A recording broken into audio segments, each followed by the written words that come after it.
All right. First of all, I want to tell you, I never heard the word patriotism while I was in the army. Nobody talks about patriotism and Janda and Desh Bhakti. This conversation I heard on Twitter after I retired and more in the movies. People are doing a particular job for a reason and they do it. The thing to be remembered is there is no difference in our backgrounds. So what has changed? What is this magic that army brings about? That magic is called culture. We are so transformed in the army that our mindset changes. So your listeners have to remember that unless they change their mindset, nothing in their life is going to change. Now the question comes, but great, you told us a great story, but how is it applicable to someone sitting in Asansol or Ranchi or wherever? The answer is this. Because we are the same people, civilians and army guys, there are certain central truths about leadership. There are certain central paradigms about leadership which are absolutely applicable outside. I have been a CEO of 2 companies. I've been an advisor to several. So I'm not telling you something which is all made up from the army. I've seen this in action. There is a lot you can do based on the principles that the army follows. Remember, I'm not saying copy the army. I'm not saying mirror the army. I'm not saying, well, that would be a nonsensical idea. Army has a different environment and corporate has a different environment. But the central truths are the same. For example, why is leading by example not applicable to the world in the corporate world? It is applicable. To build a team morale, making the team feel safe is important in the army. It is important in the corporate sector. It is just that we don't wish to learn those lessons. So the lessons are common.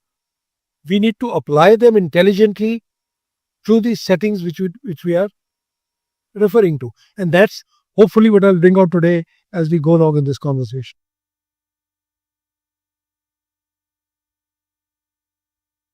So you said it's all about culture, right? And in the army especially. So I know you have already shared one story which to me is kind of cultural because that soldier who was there, lying there, half injured, half unconscious, he still didn't want to leave his post until he reported the entire incident to you. So that's a cultural thing, I would say. But any other stories that you can share about this culture, which gives us a sense of what you are saying, that it is the culture that is the biggest difference between army and corporate life or a civilian life? First of all, we must all understand what culture is. Culture is what we collectively do in an organization. And we collectively do because we feel our best interests are being served that way. And that culture then shapes the direction of the company or the organization or whatever. Every company, every organization, every club, every political party, every family has a culture. You will see families behave differently under crisis because there is a different culture. Those people are used to behaving in a certain way.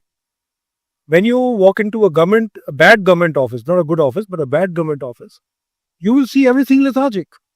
There are files piling all over. There is dust everywhere. The guy who's supposed to come at 10 o'clock comes at 11:30. You know why? That's the culture. Why is it that the culture?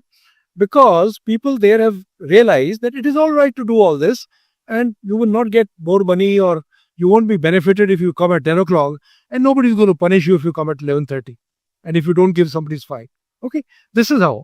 That is how some airline can boast of a culture of being on time most of the time because they have worked on the culture. So culture is important and it always flows from the top. It is not something which is changed by people at the bottom, and it's very hard to change. We in the Indian Army were blessed to have a fantastic culture inherited from the British and that tweaked to Indian requirements, which we are still tweaking all the time, and that worked very well for us. How powerful is that culture? So let me tell you a couple of quick things. When I was a young second lieutenant, which is when I just joined the army, I had joined in the northeastern district of India, Uh, in those days, Arunachal Pradesh was called Nefa. And where I was, it took you 5 days to reach, including by boat over the Brahmaputra River and sometime over an elephant over a place called Digaru Nala and so on. I was right in the beginning of my career, within a couple of months, I was sent on a patrol. Now, a patrol is when you take 8 or 10 soldiers and you're supposed to go from point A to point B to find out a new route through the mountains and jungles. The moment we left our unit, and we were supposed to do this patrol in 2 days, the moment we left, it began to rain heavily and everything went wrong. Firstly, we couldn't find a way. We had to hack the jungle throughout. The progress was extremely slow and slippery. There were leeches which were crawling all over us. By the end of the patrol, I had 200 leech marks on my body.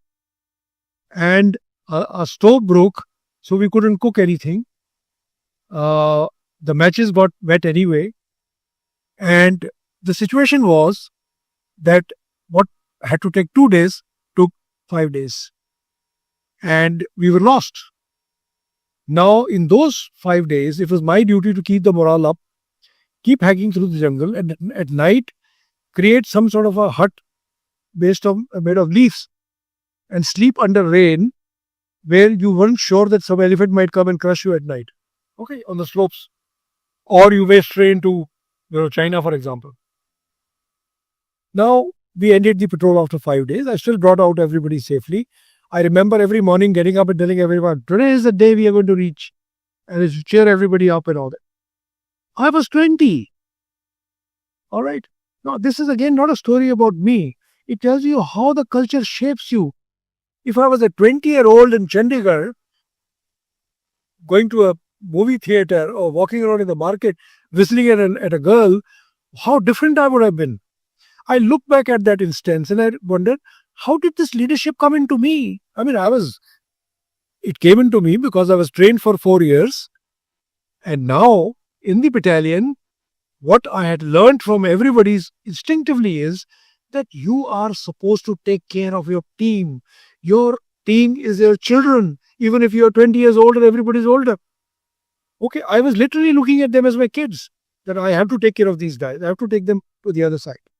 Now, this is one story. And similarly, there was a guy called later Major Acharya who got MVC in Kargil War and actually laid his life, died when he was a second lieutenant, he was in Kupwara. He was sent out on a patrol. It was snowing heavily. And it was so heavy a snowfall that the patrol got divided. 5 people got lost. And this guy had to retrace his steps. He couldn't retrace his steps. He couldn't find where to go. But with some difficulty, they managed to unite. And he decided that he still had to complete the mission. So he carried on walking in the direction. Every night, they would sit down in a circle and he would tell everybody to keep slapping each other so that they didn't go to sleep fully and didn't get buried in the snow. This is how they carried on. In the meanwhile, the commanding officer of the unit, who is now the governor of Arunachal Pradesh, he wanted to send another patrol to find them. His boss, the boss of the commanding officer, said, don't do it. This patrol will get lost, so we'll lose more people. And the commanding officer said, no, sir. We don't ever leave our men in battlefield. So I'm going to take a risk. So another patrol was sent. Anyway, long story short, after 4 days or something, or 5 days, or 7 days maybe, the skies cleared up and Acharya saw a helicopter looking for them. So there was, how did he attract the attention? He took off his clothing, top clothing, and set it on fire so that the helicopter could see them. And finally, all these guys came back and they were rescued. So how did this culture come in so quickly? Because it's so powerful. You watch every senior do the same thing. Look at the commanding officer. He's defying his boss to save his team. Okay. And young Acharya is saving his team. So culture is a very powerful thing. Every CEO I meet, every MD I meet is aware. Everybody says, our culture aisa hai, waisa hai. But I don't see people doing much about it.